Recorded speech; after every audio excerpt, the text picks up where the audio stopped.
تھی نا کہ سیب گرتے ہیں، سب نہیں دیکھے، لیکن نیوٹن نے دیکھا کہ نتیجہ نکال لیا۔ اور برتن جو ہے کسی ہنڈیا کے اوپر رکھا ہوا، ڈھکنا ہلتا ہے، لیکن یہ کہ سب نے دیکھا، کچھ غور نہیں کیا، کسی نے نتیجہ نکال لیا، کوئی طاقت ہے جو اس کو ہلا رہی ہے، معلوم ہوا کہ بھاپ کے اندر کوئی قوت ہے۔ اسی طرح میرا ایک مشاہدہ تھا کہ ایک کیڑا ایک اسٹریٹ لائن میں چل رہا ہے، میں نے ایک تنکا آگے رکھ دیا، اس نے اپنی ڈائریکشن جو ہے چینج کر دی، میں نے پھر وہ تنکا اس کے آگے کیا، پھر اس نے ڈائریکشن چینج کی، 3-4 دفعہ اس نے اپنی ڈائریکشن چینج کی، لیکن اس کے بعد پھر اس نے اس تنکے کے اوپر سے گزرنے کا فیصلہ کیا، اس کو عبور کیا۔ اب آپ یہ دیکھیے کہ وہ سارا پروسیس فیلنگ بھی ہے، اس نے دیکھا، فیل کیا کوئی چیز آ گئی ہے میرے راستے میں، پھر اس نے اس کا ایک فیصلہ کیا ہے کہ میں اب اس سے کو ایوائڈ کروں، دائیں بائیں مڑ جاؤں۔ 3-4 دفعہ یہ کرنے کے بعد بالآخر اس نے فیصلہ کیا کہ یہ چیز پیچھا نہیں چھوڑ رہی، I have to overcome it, اب یہ ہرڈل جو ہے مجھے اسے عبور کرنا ہے۔ یہی تو ہمارا سارا پروسیس ہے، اور ہے کیا؟ اسی کو آپ بڑھا لیجئے، اسی کو آپ 1 لاکھ سے 1 کروڑ سے ضرب دے لیجئے۔ ہمارا جو مادی علم ہے، سائنٹیفک جتنی جو نالج ہے، وہ در حقیقت اسی کو بس ضرب دینے والی بات ہے، لاکھ سے کروڑ سے، اس سے زیادہ تو نہیں۔ تو در حقیقت یہاں جو کہا گیا فَجَعَلْنَاهُ سَمِيعًا بَصِيرًا، یہ وہ عقل حیوانی اور انسانی علم بحیثیت انسان، روح سے علیحدہ، روح کا معاملہ آگے آئے گا، وہ ہے اِنَّا هَدَيْنَاهُ السَّبِيلَ، یہ اگلا مرحلہ ہے جو اگلی آیت میں آ رہا ہے۔ پہلا جو ہے چونکہ خلق عالم مادی سے متعلق بات ہو رہی ہے، اِنَّا خَلَقْنَا الْإِنسَانَ مِن نُطْفَةٍ أَمْشَاجٍ نَبْتَلِيهِ فَجَعَلْنَاهُ سَمِيعًا بَصِيرًا، انسان کے لیے اس امتحان میں اور آزمائش میں جو وہ ڈالا گیا ہے، قلزم ہستی سے تو ابرا ہے مانند حباب، اس یہاں خانے میں تیرا امتحان ہے زندگی، تو اللہ تعالیٰ نے اس امتحان میں اس کو ایسے ہی بے یار و مددگار نہیں ڈال دیا ہے، بہت سی صلاحیتوں سے مسلح کر کے ڈالا ہے، بڑی فیکلٹیز ہیں۔ ان میں سے ایک تو یہ فیکلٹیز ہیں جنہیں ہم جانتے ہیں، سماعت ہے، بصارت ہے، حواس ظاہری ہے، پھر یہ کہ ہمارا تعقل کا پروسیس ہے، ہمارا انٹلیکٹ ہے، ہم نتیجے نکالتے ہیں، استنباط، استدلال، استنتاج، انفر کرتے ہیں، وہ چاہے منطق استقرائی ہو اور چاہے وہ استخراجی منطق ہو، ان تمام منطقوں سے ہم اپنے ان معلومات کی بنیاد پر علم کو آگے بڑھاتے ہیں۔ یہ تو ہے اس کے عالم خلق سے متعلق۔ اب فرمایا اِنَّا هَدَيْنَاهُ السَّبِيلَ، ہم نے اسے راستے کی ہدایت بھی دے دی ہے۔ یہ آیت جو ہے یہ اس میں ذرا غور کرنا پڑے گا رک کر، لیکن یہ کہ پہلے لفظ ہدایت پر غور کر لیجئے، اور یہاں بھی جوڑ لیجئے انہی باتوں کو کہ جو میں نے بارہا دہرائی ہیں کہ سورہ بقرہ کے 4تھے رکوع میں 2 علم ہیں جن کا کہ قرآن مجید نے تذکرہ کر دیا۔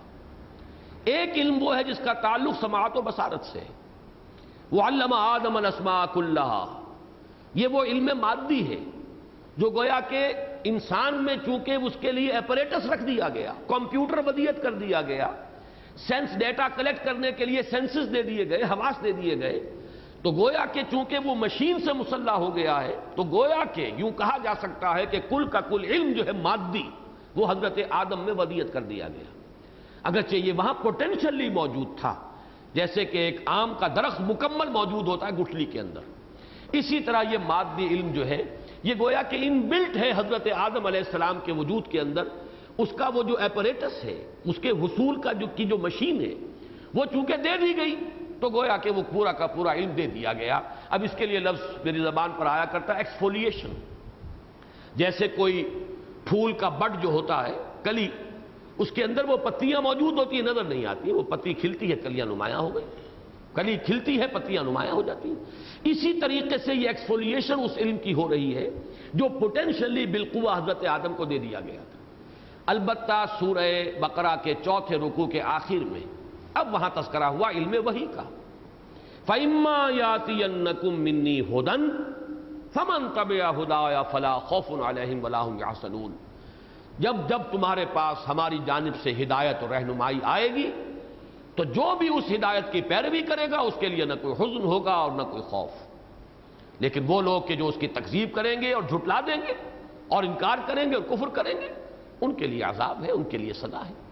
تو یہ جو 2 علم ہے، ایک علم مادی ہے، اس کو آپ سائنٹیفک نالج کہیے، تجرباتی علم کہیے، یہ تجرباتی علم گویا کہ کل کا کل حضرت آدم کو دے دیا گیا تھا، اور نسل آدم کے اندر یہ رفتہ رفتہ ایکسفولیشن ہو رہی ہے، تدریجاً وہ کھل رہا ہے اور اس کی کلی جو ہے اور کھلتی چلی جا رہی ہے۔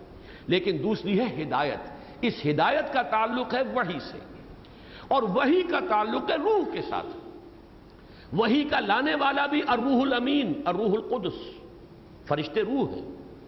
وحی کی ریسیپینٹ بھی در حقیقت یہ آنکھ اور کان نہیں ہوتے، اس کو اچھی طرح نوٹ کر لیجئے۔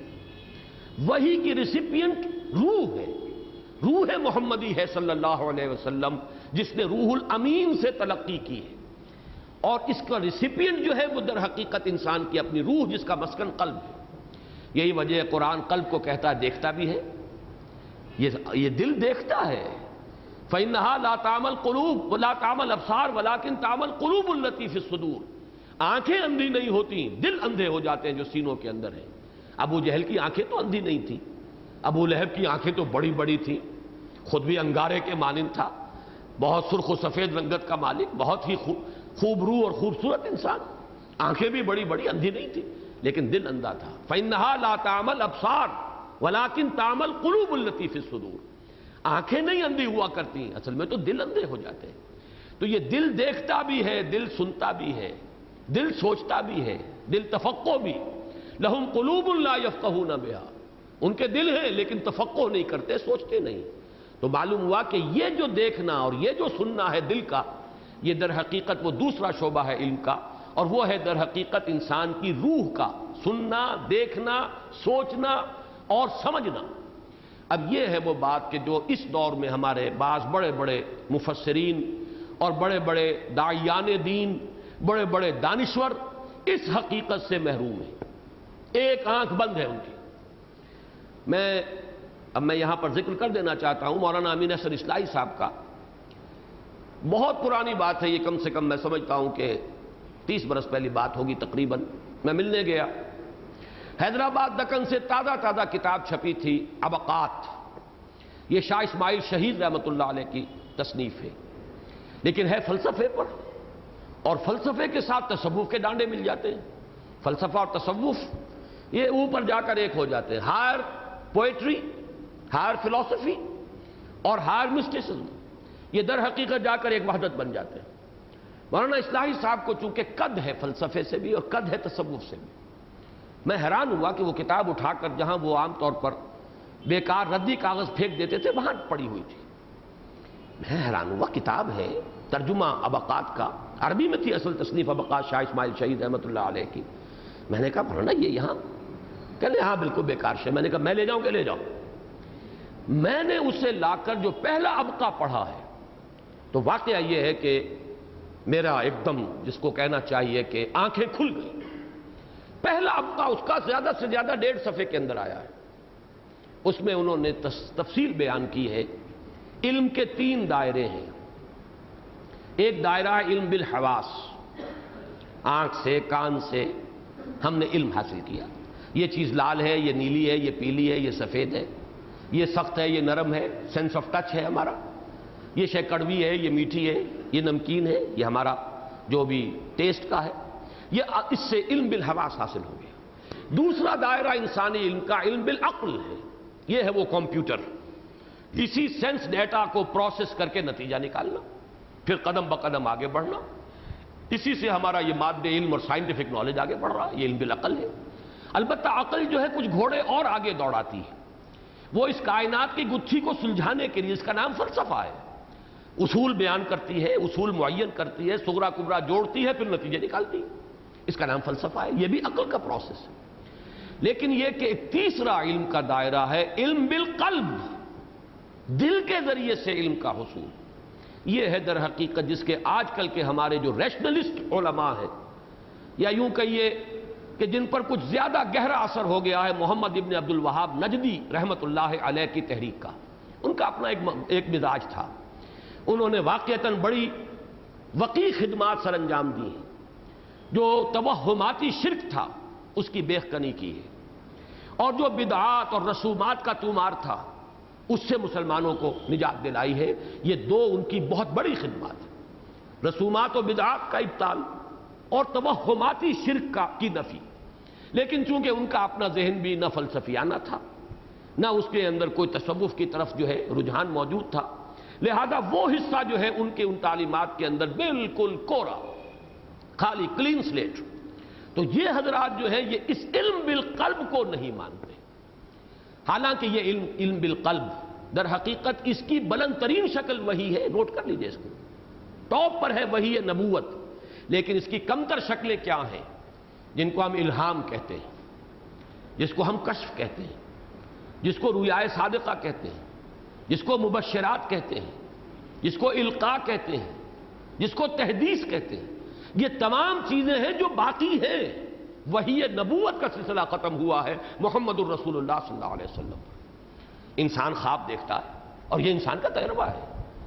ایسے میں سمجھتا ہوں کہ بہت سے لوگوں کا ذاتی تجربہ ہوگا کہ کوئی واقعہ خواب میں دیکھا اور چند دن کے بعد وہی واقعہ ظہور پذیر ہو گیا۔ کہاں سے یہ علم حاصل ہوا؟ کہاں سے دیکھا اس نے؟ اس کے سان گمان میں نہیں تھا، لیکن اس نے وہ واقعہ دیکھا ہے خواب میں، جو چند دنوں کے بعد بعین ہی عالم واقعہ کے اندر رونما ہو گیا۔ اسے رؤیائے صادقہ کہتے ہیں۔ یہ کیا ہے؟ اس کی کوئی توجیہ ممکن نہیں ہے، کوئی فرائیڈ اس کی توجیہ نہیں کر سکتا۔ یہ خواب جو ہے اس قبیل کی شے نہیں ہے، وہ جس کو آپ کہتے ہیں کہ یہ تحدیث نفس ہے، نفس کی بات ہے، نفس کے دبی ہوئی خواہشات ہے کہ جو شکل اختیار کر لیتی ہیں۔ انسان جو ہے خواب کے اندر تسکین حاصل کرتا ہے اپنی ان چیزوں کی جن کو وہ عالم واقعہ کے اندر، جن چیزوں کو حاصل نہیں کر سکتا، جن کو ریئلائز نہیں کر سکتا، اس کی وہ کچھ نہ کچھ جو ہے اپنی قلبی تسکین کے لیے وہ خواب میں ان چیزوں کو دیکھ لیتا ہے۔ لیکن یہ اپنی جگہ پر ہے، وہ بھی خواب ہے، نفسانی خواب بھی ہے، لیکن یہ جو القائی خواب ہے، اور حدیث کے اندر وضاحت کے ساتھ آیا ہے کہ لم یبقى من النبوۃ الا المبشرات، نبوت میں اب کوئی شے باقی نہیں رہی سوائے ان سچے خوابوں کے۔ یہ حدیثیں بھی موجود ہیں کہ رؤیا صالحہ یا رؤیا صادقہ، یہ نبوت کے 46واں یا 60واں جز ہے، اس لیے کہ در حقیقت یہ ایک ہی قبیل کی چیزیں ہیں۔ روح انسانی جس کا مسکن قلب ہے وہ بعض حقائق کا ادراک کرتی ہے۔ اب تو اگرچہ سائنس بھی تھوڑا تھوڑا قدم بقدم ادھر جا رہی ہے، ایکسٹرا سینسری پرسیپشن، اب یہ تو ESP تو بہت بڑی حقیقت بن گئی ہے اور بڑا تحقیق کا میدان ہے کہ جو اس سلسلے کے اندر کھل چکا ہے، لیکن یہ کہ ہمارے بعض ریشنلسٹ لوگ ابھی تک وہ نیوٹونین ایرا جو ہے، جو فزکس کا، جو طبیعیات کا وہ دور تھا، ابھی اس سے آگے نہیں نکل پائے۔ یہی ہے حادثہ جو ہوا غلام احمد پرویز کے ساتھ۔ جہاں تک کہ سر سید احمد خان کا تعلق ہے، میں انہیں معذور سمجھتا ہوں، وہ پچھلی صدی کے انسان تھے، اس وقت تک ابھی آئنسٹائن کا وجود نہیں تھا، ابھی نظریہ اضافت کہیں نہیں تھا، ابھی فزکس جو ہے وہ ابھی اپنے یوں سمجھیے عہد طفولیت میں تھی، اس میں جو قطعیت تھی، مادہ اور ہے انرجی اور ہے، اس دور میں آ کر تو وہ ڈوئلزم ختم ہو چکی۔ مادہ اور انرجی جو ہے اس کی سمیت نہیں ہے، مادہ بھی انرجی ہے، یہ کنڈنسڈ فارم آف انرجی ہے، یہ ایٹمز ہیں۔ ایٹمز کیا ہیں؟ پازیٹیو اور نیگیٹو چارجز کا نام ایٹم ہے، اور ہر شے ایٹم سے بنی ہوئی ہے۔ تو وہ جو سنویت تھی کہ مادہ اور ہے اور قوت اور ہے، انرجی اور ہے، میٹر اور ہے، ختم ہوا۔ وہ جو ایک تصور تھا میٹر از انڈسٹرکٹیبل، میٹر کو کبھی ختم کیا ہی نہیں جا سکتا، اب تو وہ ختم ہو جاتا ہے۔ تو یہ چیزیں جو ہے در حقیقت کچھ حضرات ابھی تک اس دور میں رہتے ہیں، لہذا ان چیزوں کا انکار کرتے ہیں۔ ان چیزوں کا انکار درست نہیں ہے۔ ہدایت جو ہے در حقیقت ان اللہ تعالیٰ ہدایت دیتا ہے، کسی کو خواب کے ذریعے سے ہدایت دیتا ہے۔ اگرچہ یہ نوٹ کر لیجئے، خواب بھی نبی کا ہے تو محفوظ ہے، اور وہ وحی کے درجے میں ہے، وحی نبوت کے درجے میں۔ غیر نبی کا خواب حجت نہیں بنے گا، دلیل نہیں بنے گا، شریعت کا کوئی حکم اس سے ثابت نہیں ہوگا۔ مباحات کے دائرے میں کوئی شے ہے اور آپ نے خواب سے رہنمائی حاصل کر کے مباحات کے اندر کوئی قدم اٹھا لیا، کوئی حرج نہیں ہے، لیکن کوئی خواب کسی بڑے سے بڑے ولی کا شریعت کے حکم کو تبدیل نہیں کر سکتا، اس لیے کہ وہ معاملہ جو ہے محفوظیت، معصومیت اور محفوظیت جو ہے وہ ختم ہو چکی ہے ختم نبوت کے ساتھ۔ تو وہی یہ نبوت محفوظ تھی، اس میں کوئی دخل نہیں ہو سکتا تھا، نہ تحدیث نفس کا، نہ کوئی جنات کا اور شیاطین کا، وہی یہ نبوت محفوظ۔ البتہ یہ کہ یہ جو وحی کی لوور فارمز ہیں، علم بالقلب، جو کشف ہے، رؤیا صادقہ ہے، مبشرات ہے، الہام ہے۔ اب تحدیث کے بارے میں آیا کہ نہیں کہ ہر نبی کی امت میں محدث ہوتے ہیں جن سے اللہ کلام کرتا ہے، اور میری امت کا محدث عمر ہے رضی اللہ تعالی عنہ۔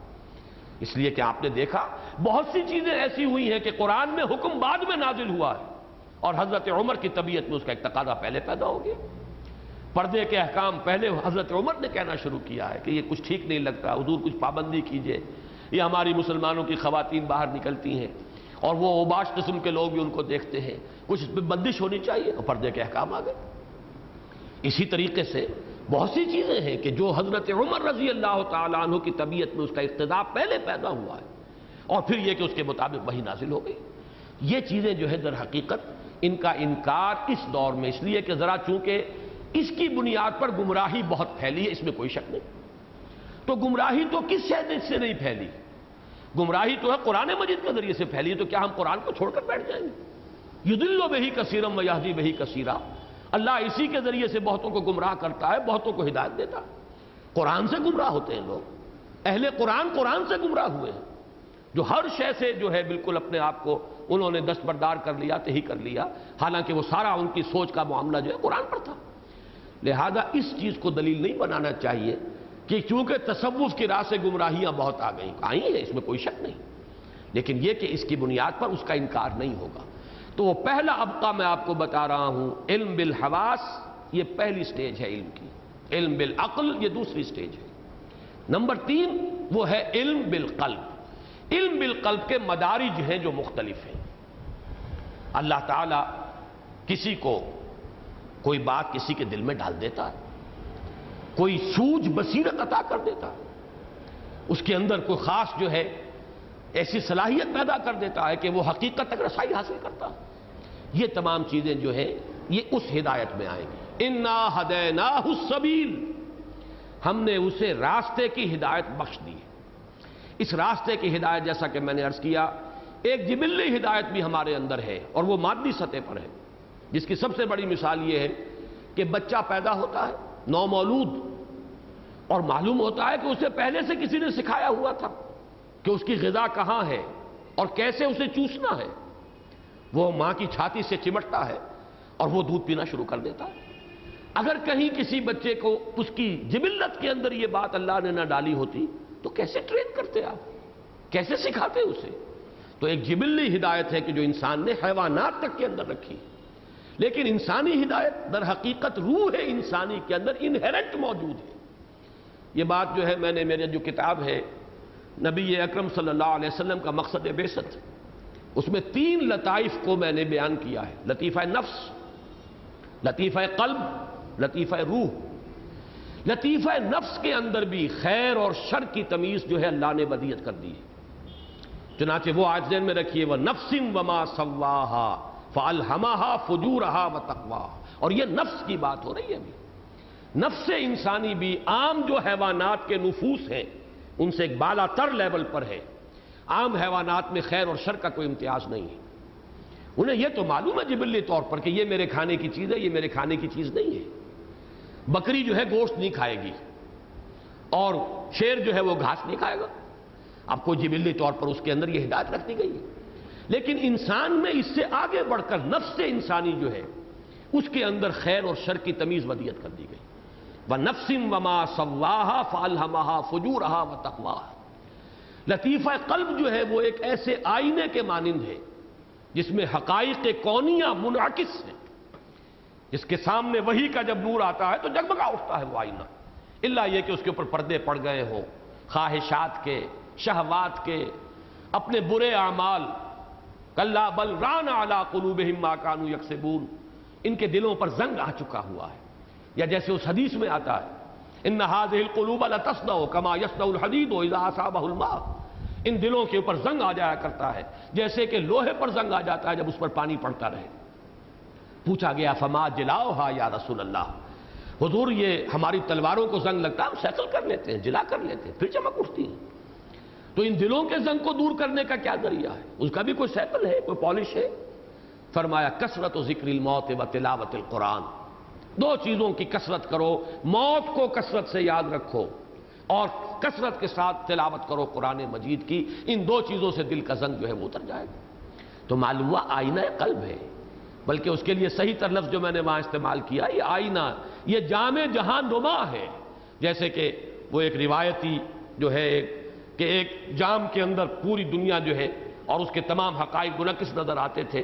جام جم لیکن یہ کہ یہ آئینہ جو ہے ہمارے قلب کا، یہ بھی در حقیقت حقائق کونیہ کا انعکاس کرتا ہے۔ اور اس سے آگے لطیفہ روح ہے۔ اس روح کے اندر اللہ کی محبت یہ کوٹ کوٹ کر بھری ہوئی، الا یہ کہ اس روح کے اوپر جو ہے، قلب کے اوپر جب پردے آ گئے ہوں، سیاہی آ گئی ہو، اور یہ قلب مدفن بن چکا ہو، روح جو ہے دفن ہو چکی ہو۔ یہ تمام حقائق میں نے بڑی تفصیل سے بیان کیے۔ یہ جو کہا گیا ہے کہ یہ مردہ ہیں، یہ لوگ زندہ نہیں ہے، نبی آپ نے زندہ نہ سمجھیے، یہ مردہ ہیں۔ کس معنی میں مردہ ہیں؟ ابو جہل مردہ نہیں تھا، زندہ تھا، لیکن مردہ کس اعتبار سے تھا؟ وہ روح جو ہے اس کو اس نے دفن کر دیا تھا اپنے سینے کے اندر، وہ اس کا مقبرہ بن چکا تھا۔ وہ چلتے پھرتے تعزیے تھے، وہ زندہ نہیں تھے۔ حیوان زندہ تھا، انسان مر چکا تھا۔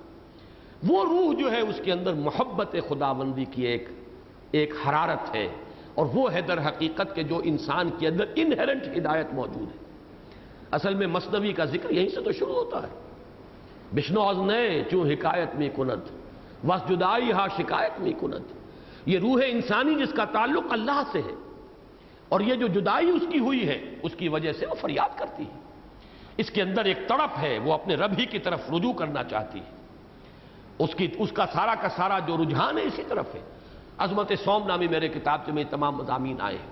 تو اب یہاں سمجھ لیجئے کہ جو تیسری آیت ہے اِنَّا هَدَيْنَاهُ السَّبِيلَ، اس کا تعلق ہے وہ علم بالقلب کے ساتھ۔ علم بالقلب روح انسانی میں، یعنی معرفت خداوندی یہ تو قلب میں موجود ہے، معرفت، اور محبت خداوندی یہ روح میں موجود ہے۔ یہ چیزیں دے کر اللہ نے اس دنیا میں انسان کو بھیجا۔ اِنَّا هَدَيْنَاهُ السَّبِيلَ، اب یہاں لفظ سبیل پر ذرا بحث کرنی پڑے گی۔ عام طور پر اس آیت کا ترجمہ یہ کر دیا گیا ہے کہ ہم نے اسے دونوں راستے دکھا دیے اور اسے اختیار دے دیا، اما شاکرا و اما کفورا۔ ہدایت کا راستہ بھی دکھا دیا، ضلالت کا بھی دکھا دیا، شر کا بھی دکھا دیا، خیر کا بھی دکھا دیا۔ دلیل میں وہی آیت لائی جاتی ہے، وَنَفْسٍ وَمَا سَوَّاهَا فَأَلْهَمَهَا فُجُورَهَا وَتَقْوَاهَا۔ میں ادب کے ساتھ اس سے ان تمام حضرات سے اختلاف کرتے ہوئے، اور اللہ کا شکر ہے اکثر مواقع پر مجھے پھر اپنے ایک فکر کے لیے یا سوچ کے لیے دلیل مل جاتی ہے امام راضی کے ہم۔ امام راضی نے وہ قول بھی نقل کیا ہے اور کافی اس کی طرف اپنا رجحان بھی ثابت کیا ہے، اور وہ یہ کہ سبیل سے مراد یہاں دو راستے نہیں ہیں، سبیل تو ایک ہی ہے۔ السبیل کا لفظ جب آئے گا، دی وے، وہ آئے گا سبیل ہدایت کے لیے۔ اس کے تحت کوئی سبیل جو ہے ضلالت کی نہیں آ سکتی۔ ہم نے اسے ہدایت کی راہ سجھا دی ہے، ہم نے اپنی طرف سے اتمام اس پر کر دیا ہے۔ یوں سمجھیے کہ وہ ہدایت بنیادی طور پر تو انہیرنٹ ہے ہمارے وجود میں، اس لیے کہ ہمارا وجود صرف مادی نہیں ہے، روحانی بھی ہے۔ ہمارے قلب کے اندر معرفت خداوندی موجود، ہماری روح کے اندر محبت خداوندی موجود، یہی دو چیزیں ہیں جن کا نام ہدایت ہے۔ اللہ کی معرفت، اللہ کی محبت، ان دونوں چیزوں کے امتزاج سے ہدایت وجود میں آئے گی۔ یہ موجود ہے، اِنَّا هَدَيْنَاهُ السَّبِيلَ۔ البتہ یہ ہدایت دینے کے بعد اب اللہ نے اختیار دے دیا ہے، چاہے تم شکر گزار بنو اور چاہے ناشکرے بنو۔ یہ اختیار اگر نہ ہو تو پھر حساب کتاب کا کوئی سوال نہیں، یہ اختیار اگر نہ ہو تو پھر امتحان کا فلسفہ جو ہے وہ باطل ہو جائے گا۔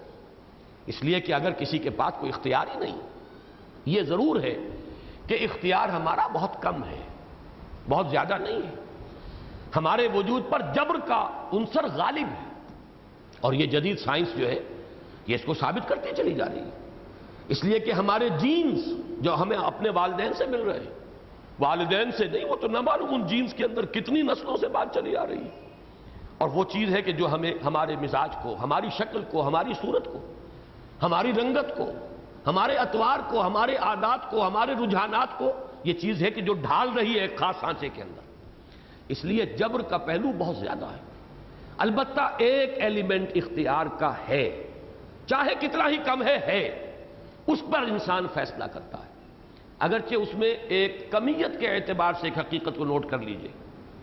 ہو سکتا ہے کہ اپنے شاکلہ کے اعتبار سے، یہ باتیں میں نے سورہ بنی اسرائیل میں جب لفظ شاکلہ آیا، قُلْ كُلٌّ يَعْمَلُ عَلَى شَاكِلَتِهِ فَرَبُّكُمْ أَعْلَمُ بِمَنْ هُوَ أَهْدَىٰ سَبِيلًا، یہ شاکلہ، یہ در حقیقت سانچے کو کہتے ہیں شاکلہ، جو کسی شے کو شکل دیتا ہے، جس کو ہمارے ہاں مستری پاٹرن کہتے ہیں، پیٹرن، اس کو پاٹرن کہتے ہیں، پاٹرن بناؤ، وہ پاٹن بنا کے اس میں جو ہے لوہا جو ہے اپنے اس کو پگھلا کر اور اس کو ڈال دیا تو جو شکل ہوگی اس پیٹرن کی وہی اس کی بن جائے گی، ڈھل جائے گا، ڈھال دیں گے آپ اس کو اس سانچے کے اندر۔ تو ہم میں سے ہر شخص کا شخصیت کا ایک سانچہ ڈھلا ہوا آیا ہے اس دنیا کے اندر۔ اب اس کے اندر جو ہمارا اختیار ہے اس سے ہم طے کرتے ہیں کہ ہمیں ادھر جانا یا ادھر جانا ہے۔ ہو سکتا ہے کہ ایک شخص زیادہ محنت کر کے بھی تھوڑا جا سکے خیر کی طرف، اس لیے کہ اس کا شاکلہ جو ہے اس کے اندر خیر کی طرف اتنی آسانی کے ساتھ پیش قدمی کی گنجائش نہیں ہے۔ لیکن یہ کہ ایک دوسرا شخص جس کو شاکلہ ایسا ملا ہو، ماحول ایسا ملا ہو، ایک طرف شاکلہ ایک طرف ماحول ہے، اچھا ماحول ملا، اچھے آباء و اجداد کے جینز بھی آ رہے ہیں، لیکن یہ کہ یہ شخص اگر نیکی میں بہت آگے بھی نکل جاتا ہے تو ایک شخص کے جو اس اعتبار سے ہینڈی کیپڈ ہے وہ تھوڑا بھی جائے گا تو اللہ کے ہاں ہو سکتا ہے کہ وہ تھوڑا جانے والا جو ہے وہ آگے شمار ہو، اس کا درجہ جو ہے بلندر ہو جائے، اس لیے کہ اس نے اس ہینڈی کیپ کے باوجود کہ اس کے لیے لیمیٹیشنز تھی، اس کے لیے رکاوٹیں زیادہ تھی، وہ اگر خیر کی طرف بڑھا ہے تو وہ زیادہ قابل قدر ہو جائے گا اس شخص کی نسبت جس کا شاکلہ اور جس کا انوائرنمنٹ، جس کا ماحول نیکی کی طرف ترغیب دلانے والا تھا، وہ اگر زیادہ بھی کر گیا ہے تو شاید اس کم سے مقابلے میں وہ پیچھے شمار ہو جائے۔ تو یہ سارے معاملات ہیں کہ جو اللہ کے ہاں یہ اکاؤنٹ فار ہو جائیں گے۔ اس کا علم جو ہے ہر شے کو محیط ہے، وہ جانتا ہے کس نے کن حالات میں کیا کیا ہے۔ یہ نہیں کہ کس نے کیا کیا صرف اس اعتبار سے فیصلہ نہیں ہوگا، کس نے کن حالات میں کیا کیا، کس شاکلہ میں اس کی اچیومنٹ کیا ہے، کس ماحول میں اس نے کیا اچیو کیا ہے، ان تمام چیزوں کو اللہ تعالیٰ سامنے رکھ کر انسان کا فیصلہ کریں گے۔ تو یہ ہے انا ہدیناہ السبیل، اصل میں یہاں دو راستے مراد نہیں، ایک ہی راستہ۔ میں نے آج کافی محنت کر کے قرآن مجید کی آیات کے اندر سے تلاش کیا تو کہیں بھی السبیل کا لفظ جو ہے کسی غلط راستے کی طرف نہیں آیا۔ الم تر الی الذین اوتوا نصیبا من الکتاب یشترون الضلالۃ ویریدون ان تضلوا السبیل۔ السبیل یہ صراط مستقیم کے لیے آئے گا، سیدھے راستے سے وہ بھٹک گئے، وہ بھٹک رہے ہیں۔ بل زین للذین کفروا مکرہم وصدوا عن السبیل، السبیل روک دیے گئے السبیل سے یعنی سیدھے راستے سے، راہ حق سے۔ انتم اضللتم عبادی ہؤلاء ام ہم ضلوا السبیل، سورۃ الفرقان۔ کہا جائے گا کہ کیا تم نے میرے ان بندوں کو گمراہ کیا تھا یا وہ خود ہی صراط مستقیم سے بھٹک گئے تھے۔ تو السبیل یہ میرے پاس تو 6 ہیں یہاں پر جو میں نے حوالے جمع کیے ہیں، ان میں بہت اہم ہے سورہ احزاب کی آیت نمبر 67، وَقَالُوا رَبَّنَا إِنَّا أَطَعْنَا سَادَتَنَا وَكُبَرَانَا فَأَضَلُّونَا السَّبِيلَ۔ وہ کہیں گے پروردگار ہم نے اپنے سرداروں اور اپنے چودھریوں کی پیروی کی، ان کا کہنا مانا، انہوں نے ہمیں بھٹکا دیا سیدھی راہ سے۔ تو سبیل کے ساتھ اگر تو کوئی صفت آ جائے تب تو سبیل الغی بھی آیا ہے، کجی کا راستہ، سبیل الرشد بھی آیا ہے، بھلائی کا اور نیکی کا راستہ، سواء سبیل بھی آیا ہے، سیدھا راستہ۔ اس لیے اس کے ساتھ ایڈجیکٹو اگر کوئی آ جائے گا یا نسبت ہو جائے گی کسی شر یا خیر کی طرف پھر تو اسی کے مطابق طے ہوگا۔ لیکن جب وہ بغیر کسی اضافی نسبت کے، بغیر کسی صفت کے اگر وہ آتا ہے الف لام کے ساتھ تو قرآن مجید میں کہیں بھی مثال موجود نہیں ہے کہ وہ سوائے صراط مستقیم یا سیدھی راہ یا راہ حق کے کہیں بھی کسی اور مفہوم میں استعمال ہوا۔ اس لیے یہاں قطعیت کے ساتھ میں یہ رائے دے رہا ہوں، اور اگر یہ امام راضی کے ہاں یہ بات مجھے نہ مل جاتی تو شاید اس قدر میں جزم کے ساتھ یہ بات نہ کہہ سکتا، لیکن یہ ہے کہ وہاں چونکہ مجھے تائید مل گئی ہے تو پورے وثوق کے ساتھ کہہ رہا ہوں، انا ہدیناہ السبیل، ہم نے اسے صحیح راہ کی ہدایت دے دی ہے، اور یہ انہیرنٹ ہے اس میں۔ اصل میں یہی تو معاملہ ہے علم نفسیات۔ اب ہمارے پاس تو علم النفس وہی ہے کہ جو مغرب کے اندر پروان چڑھا ہے، اس نفسیات کی روح سے تو خواب صرف ایک ہی قسم کے ہیں، وہی دبی ہوئی خواہشات، دبی ہوئی حسرتیں وہی ہیں کہ جو خواب کی صورت دھار لیتی ہیں۔ وہ تحدیث نفس کو جانتے ہیں، وہ کوئی الہامی خواب کو وہ نہیں جانتے، مبشرات سے وہ واقف نہیں ہے، وہ کوئی رؤیا صالحہ اور رؤیا صادقہ جو ہے وہ ان کے ہاں سرے سے اس کا کوئی گزر ہی نہیں۔ وہ انسان کے وجود کے ایک ہی حصے کو جانتے ہیں، وہ مادی اور حیوانی وجود ہے، وہ انسان کے وجود کے اس روحانی عنصر جو ہے اس سے واقف ہی نہیں۔ اس لیے یہی جو میں نے کئی مرتبہ عرض کیا ہے، اور خاص طور پر سورہ کہف کا جو شروع کا حصہ ہے اس کے ضمن میں کہ دجال کو جو کہا گیا کانا دجال، معنی کیا ہے؟ 2 آنکھوں میں سے ایک بند ہے، مادیت کی آنکھ کھلی ہوئی ہے، خوب کھلی ہوئی ہے، اس آنکھ کے لیے مائکروسکوپ بھی وجود میں آ گئی، اس آنکھ کے لیے ٹیلیسکوپ بھی وجود میں آ گئی۔ وہ آنکھ تو کھلتی چلی جا رہی ہے، گہرائیوں میں اترتی چلی جا رہی ہے، چھوٹی سی چھوٹی شے کو دیکھ رہی ہے، بہت دور کی شے کو دیکھ رہی ہے، لیکن ایک ہی آنکھ ہے، دوسری آنکھ بند ہے۔ روح، روحانیت، عالم ارواح، اس سب سے سرے سے کوئی اعتنا نہیں، اس کا اس بات ہی نہیں۔ اور اصل میں ان سے تو کیا شکوہ کیا جائے، وہ تو محرومین ہے۔ شکوہ ہوتا ہے تو ہمارے ہاں کے لوگ جو انہی کے زیر اثر، وہی عقلیت، سائنٹیفک ریشنلزم، جس کا غلبہ جو ہے 19ویں صدی کے آخری حصے میں بہت ہی گہرا ہو گیا تھا، وہ اس طریقے سے پرمیٹ کیے ہوئے ہیں کہ یہ دوسرے حقائق جو ہیں ان کی صاف نفی کر دیا گیا۔ بہرحال یہاں نوٹ کر لیجئے کہ میرے نزدیک، اور اس کی تائید امام راضی کے ہاں موجود ہے، کہ یہاں انا ہدیناہ السبیل سے مراد ہم نے اسے صراط حق، سواء السبیل، صراط مستقیم کی ہدایت دے دی ہے۔ اب اختیار ہے اما شاکرا و اما کفورا، اس میں یہ کہ چاہے شکر گزار بنو اور چاہے کفران نعمت کرو۔ اس میں بھی اس دوسری تعویل کے حوالے سے جو حقیقت میرے سامنے آئی ہے اس پر توجہ کیجئے۔ یہ شکر کس بات کا؟ یوں کیوں نہیں کہا کہ چاہے مومن بن جاؤ چاہے کافر بن جاؤ؟ یوں کیوں نہیں کہا کہ چاہے خیر کا کام کرو چاہے شر کا کام کرو؟ یہ شکور اور کفور کا لفظ کیوں آیا؟ اما شاکرا و اما کفورا۔ میرے نزدیک اس کا تعلق ہے اسی ہدایت کی نعمت سے۔ ہم نے تو تمہارے اندر ہدایت کی نعمت ودیت کر دی، اب تمہارا فیصلہ ہے، چاہے اس کی قدر کرو چاہے نہ کرو۔ در حقیقت انسان ناقدری کرتا ہے اپنے باطن کے اندر کی اس ہدایت، اللہ کی ودیت شدہ ہدایت کی جب پیروی نہیں کرتا تو ناقدری کر رہا ہے۔ شکر گزاری کرے گا، شکر کہتے کسے؟ حق ماننا، نعمت کا اعتراف، ادراک، معرفت نعمت، پھر نعمت پر شکر زبان سے ادا کرنا، اور پھر ہے وہ جس کو کہ بہت مرتبہ سورہ لقمان میں جہاں شکر کی بحث آتی ہے ہمارے منتخب نصاب کے درس میں، وَلَقَدْ آتَيْنَا لُقْمَانَ الْحِكْمَةَ أَنِ اشْكُرْ لِلَّهِ وَمَنْ يَشْكُرْ فَإِنَّمَا يَشْكُرُ لِنَفْسِهِ۔ تو امام راغب اصفہانی رحمۃ اللہ علیہ کے حوالے سے یہ بات بارہا آپ کے سامنے آ چکی ہوگی کہ شکر کے 3 مراحل ہیں، 3 مدارج ہیں۔ شکر بالقلب، کہ انسان کو احساس ہو کہ مجھ پر کتنا بڑا احسان کیا گیا۔ ایک بچے کی ہتھیلی کے اوپر ہیرا رکھ دیجئے، اسے کیا پتا یہ کانچ کا ٹکڑا ہے یا ہیرا ہے؟ قدر و قیمت کا احساس ہی نہیں، وہ تو یہ سمجھے گا کانچ کا ٹکڑا اور ہیرا برابر ہے۔ جب تک پہچان نہ ہو آپ کے اندر کہ یہ ہیرا ہے، تب آپ کے اندر ایک دم احساس ہوگا کہ مجھ پر کسی نے کتنا بڑا احسان کیا، مجھے ہیرا دیا ہے، عطا کیا ہے۔ تو سب سے پہلا شکر جو ہے شکر بالقلب ہے، نعمت کی معرفت۔ پھر شکر باللسان ہے، زبان سے شکر، جو ہماری تہذیب کا ایک بہت ہی اہم حصہ ہے۔ تھینکس اور تھینک یو اور شکرن، یہ تو یوں سمجھئے کہ جدید مہذب تہذیب کے اندر سب سے زیادہ کہا جانے والا لفظ ہے۔ ہر مہذب اور شائستہ انسان جو ہے ذرا سا بھی کوئی معاملہ ہوا ہے اس پر فوراً وہ شکر ادا کرتا ہے۔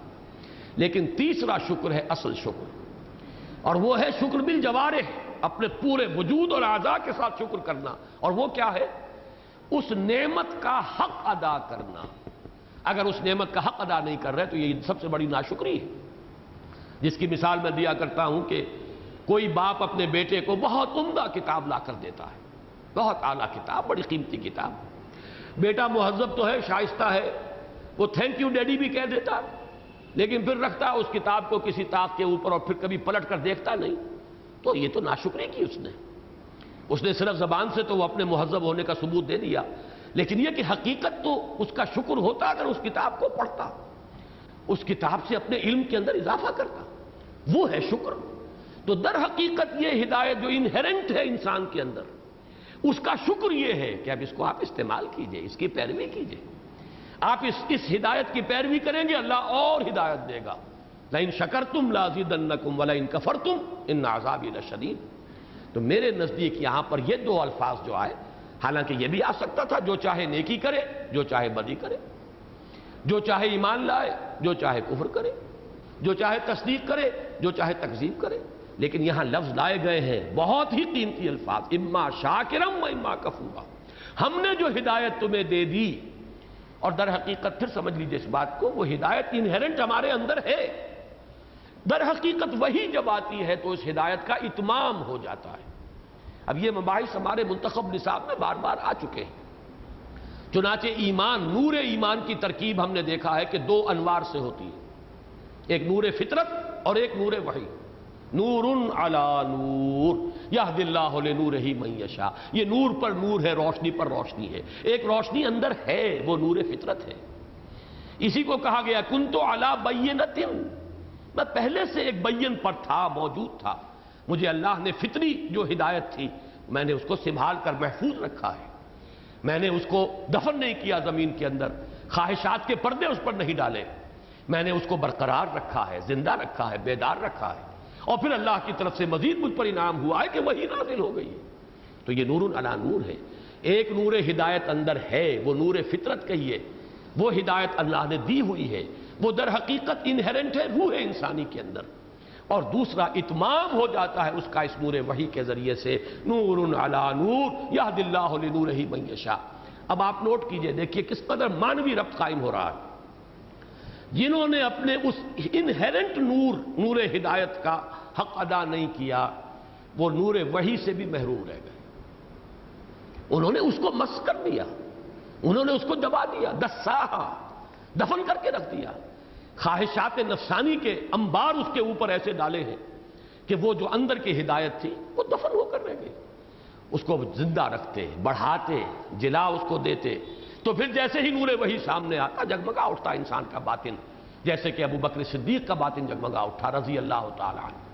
یہ صدیقیت جو ہے در حقیقت یہ ہے ہی، اس کی توجیہ ہی یہ ہے کہ ان کا وہ نور فطرت اتنا صاف شفاف ہوتا ہے، جس کی تشبیہ آئی ہے سورہ نور میں، یکاد زیتھا یضیء ولو لم تمسسہ نار، اس کا تیل تو بھڑک اٹھنے کو، روشن ہونے کو بےتاب ہوتا ہے، چاہے ابھی آگ نے اسے چھوا بھی نہ ہو، اور آگ چھو لے، نور علی نور۔ اب کیا کہنے ہیں، اب تو وہ نور فطرت، یا یوں کہیے ہدایت فطرت، اب اس پر ہدایت وحی نبوت، اس کا اضافہ ہو گیا نور علی نور۔ اب یہاں دیکھیے انا ہدیناہ السبیل، ہم نے تو ہدایت دے دی ہے اس کو، بڑی اس میں تاکید ہے۔ السبیل میں میں سمجھتا ہوں کہ جنہوں نے بھی دو راستے مراد لیے ہیں، اس آیت کا حق نہیں پہچانا، یہ آیت اپنی عظمت کے ساتھ ان پر منکشف نہیں ہوئی۔ ہم نے سیدھی راہ کی ہدایت دے دی، جو زور ہے اس میں، وہ دو راستے دکھا دیے، اس کے اندر تو وہ زور ہے ہی نہیں، ہم نے تو اسے سیدھی راہ کی سوجھ دے دی، ہم نے وہ ہدایت اس میں رکھ دی۔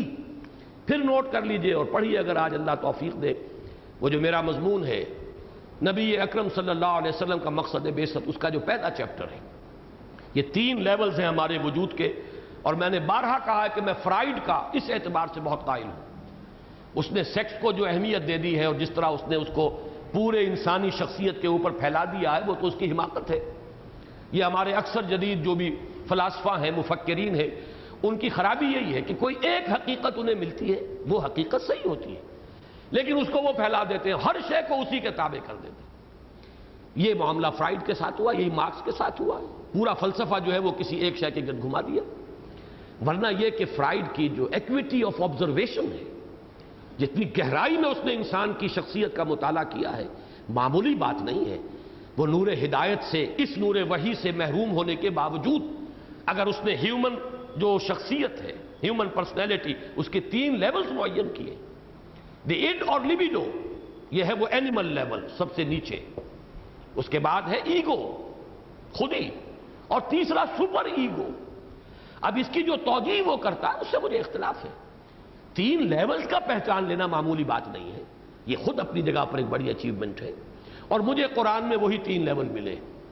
ہمارے صوفیاء نے اگرچہ 6 بیان کیے ہیں، لطائف 6 کہلاتے ہیں ہمارے ہاں، نفس، قلب، روح، سر، خفی اور اخفا، لیکن یہ کہ میں ان 3 کے بہرحال مجھے کہیں اس کی بنیاد اور اساس قرآن میں نہیں ملی، البتہ ان 3 کی ہے، نفس، قلب، روح۔ نفس کے بارے میں فرمایا وہ بھی اندھا بہرا نہیں ہے، نفس بھی انسان کا نفس ہے، یہ کسی عام حیوان کا نفس نہیں ہے، یہ ایک ہائر لیول پر ہے، اس میں بھی نیکی اور بدی کا امتیاز موجود ہے۔ وَنَفْسٍ وَمَا سَوَّاهَا فَأَلْهَمَهَا فُجُورَهَا وَتَقْوَاهَا۔ اس سے آگے آئیے قلب، یہ تو آئینہ جہاں نما ہے، اس میں حقائق کونیہ، معرفت، یہاں تک کہ معرفت خداوندی اس کے اندر موجود ہے۔ اس سے آگے آئیے روح، اس میں محبت خدا بندی، اس میں ایک تڑپ ہے اللہ ہی کی طرف رجوع کرنے کی، اللہ ہی کی طرف اس کا رخ ہے۔ وہ شعر اس وقت شاید زبان پہ نہیں آ رہا، اپنے مرکز کی طرف مائل پرواز تھا حسن، بھولتا ہی نہیں عالم تیری انگڑائی کا۔ یہ دوسرا مصرع ذرا ذہن سے نکال دیجئے، مجھے پڑھنا بھی نہیں چاہیے تھا لیکن شعر نہ بنتا اس کے بغیر، لیکن یہ کہ اپنے مرکز کی طرف مائل پرواز تھا حسن۔ یہ جو ہمارے اندر روح ہے، یہ در حقیقت اس کا تعلق ذات باری تعالیٰ کے ساتھ ہے۔ قل الروح من امر ربی، اور اس کی پرواز، اس کی توجہ اسی کی طرف، الا یہ کہ آپ اس کو دفن کر دیں، اس کے اوپر اتنے انبار ڈال دیں خواہشات و شہوات کے، اور معاصی کا اتنی کالک تھوپ دیں، جیسے کہ حدیث میں آیا ہے کہ جب انسان گناہ کرتا ہے تو قلب کے اوپر ایک سیاہ دھبا پڑ جاتا ہے، توبہ کرتا ہے تو پاک ہو جاتا ہے، صاف ہو جاتا ہے، پھر شفاف، نہیں کرتا پھر گناہ کرتا ہے ایک اور داغ، پھر گناہ کرتا ہے ایک اور داغ بڑھتے بڑھتے پھر حضور نے اپنی مٹھی کو بند کیا، پھر دل ایسے بند ہو جاتا ہے، اب اس کے اندر حق کے دیکھنے کی صلاحیت نہیں رہی، حق کے قبول کرنے کی صلاحیت نہیں رہی، سلب کر لی گئی۔ ختم اللہ علی قلوبہم وعلی سمعہم وعلی ابصارہم غشاوہ ولہم عذاب عظیم۔ یہ طبع اللہ اور ختم اللہ، در حقیقت یہی فینومینن ہے کہ کرتے کرتے کلا بل ران علی قلوبہم ما کانوا یکسبون، جو کرتوت انہوں نے کیے اس کی وجہ سے ان کے دلوں کے اوپر زنگ آ چکا ہے، اب یہ حقائق کو دیکھنے سے محروم کر دیے گئے، توفیق سلب ہو گئی۔ تو یہ تین چیزیں، تین لطائف، اور ان تینوں کے اندر ان تین ہدایتوں کا ہونا، نفس میں ہدایت خیر و شر، الہمہا فجورہا و تقواہا، قلب کے اندر ایک تعقل، تفقہ، دیکھنا، اس کی اپنی بصیرت ہے، اس کی اپنی سماعت ہے، اس کا اپنا تفقہ ہے، اس کا اپنا تعقل ہے، جو بالکل جدا ہے اس دماغ کے، اس پروسیس جو اس کا کمپیوٹر کا، اس سے بالکل علیحدہ اور انڈیپینڈنٹ ہے۔ اور پھر اس کے ساتھ ہی جیسا کہ میں نے عرض کیا، روح کے اندر محبت خداوندی کی ایک دھیمی سی آنچ تو موجود ہے، بھڑک اٹھتی ہے یہ ذرا، یہ روح جو اگر اس کے سامنے وہ نور وحی آ جائے وہ بھڑک جائے گی، پھر وہ محبت جو ہے وہ ایک بہت بھڑکتی ہوئی آگ کے مانند ہوگی، شعلہ جوالا ہوگی۔ انا ہدیناہ السبیل اما شاکرا و اما کفورا، ہم نے اس کو ہدایت دے دی ہے صحیح راہ کی، سیدھے راستے کی، اب یہ اس کا اختیار ہے، چاہے وہ اس ہدایت کا شکر ادا کرے، اس کا حق ادا کرے، اس کی پیروی کرے اور اس کے اندر اضافہ کرتا چلا جائے۔ لئن شکرتم لازیدنکم ولئن کفرتم ان عذابی لشدید، اور چاہے کفران نعمت کرے اس ہدایت کو۔ یہاں پہ میں چونکہ اب وقت ختم ہو رہا ہے، غالباً یہ ٹیپ بھی اب ختم ہوا چاہتی ہے، تو میں وہ آیت جو ہے غالباً 8ویں پارے کی آخری آیت ہے، اس پر بڑی ایک شد و مد کے ساتھ میں نے ایک مرتبہ گفتگو کی تھی، وہ یاد آ رہی ہے۔ وَنُقَلِّبُ أَفْئِدَتَهُمْ وَأَبْصَارَهُمْ كَمَا لَمْ يُؤْمِنُوا بِهِ أَوَّلَ مَرَّةٍ، حقیقت کا انکشاف جیسے ہی ہو اگر انسان فوراً قبول کر لے تو اب اس کے اندر استعداد بڑھے گی، اور اگر انکشاف ہوا، آپ پر حق واضح ہو گیا، صحیح بات یہ ہے، دل نے گواہی دے دی، گویا کہ اللہ کی حجت آپ پر قائم ہو گئی، اب کوئی مصلحت آڑے آ گئی، کوئی تعصب، کوئی ضد، کوئی ہٹ دھرمی، انکشاف حق کے بعد اگر آپ نے روگردانی کی تو اللہ تعالیٰ فرماتا پھر میں نگاہوں کو الٹ دیتا ہوں، دلوں کو الٹ دیتا ہوں، اب اس کے اندر صلاحیت ہی سلب ہو جائے گی۔ یہ ہے خذلان الہی، توفیق ختم، صلاحیت ختم۔ اور اس کو میں نے بارہا عرض کیا ہے کہ یہ فزیکل لیول پر بھی یہ ثابت ہے، ہمارے یہ اعضاء اور جوارح جس مقصد کے لیے اللہ نے دیے ہیں اگر استعمال نہ کیا جائے پھر وہ ان کے اندر سے صلاحیت سلب ہو جاتی ہے۔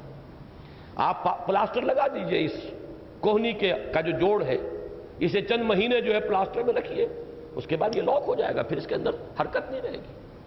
آنکھوں پر پٹی باندھ دیجئے، اگر آپ نے بہت طویل عرصے تک آنکھوں پر پٹی باندھے رکھی، آنکھوں کی بینائی سلب ہو جائے گی۔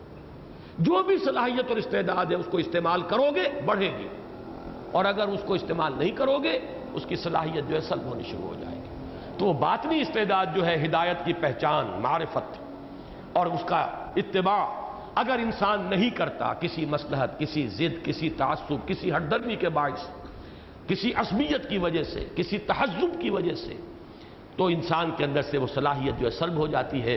وَنُقَلِّبُ أَفْئِدَتَهُمْ وَأَبْصَارَهُمْ كَمَا لَمْ يُؤْمِنُوا بِهِ أَوَّلَ مَرَّةٍ. پہلی مرتبہ جب انکشاف حقیقت ہوا، اگر نہیں تصدیق کی، نہیں مانا، ہم ان کے دلوں کو الٹ دیں گے، ان کے نگاہوں کو پلٹ دیں گے. پھر وہ حقیقت کو دیکھ نہیں سکیں گے اور حقیقت کا ادراک انہیں اپنے قلب سے حاصل نہیں ہو سکے گا. آج انہی 4 آیات تک ہمارا درس جو ہے جا سکا ہے. اب انشاءاللہ اگلے ہفتے کو ہم آگے بڑھیں گے. بارک اللہ لی و لکم فی القرآن العظیم ونفعنی و ایاکم بالآیات والذکر الحکیم.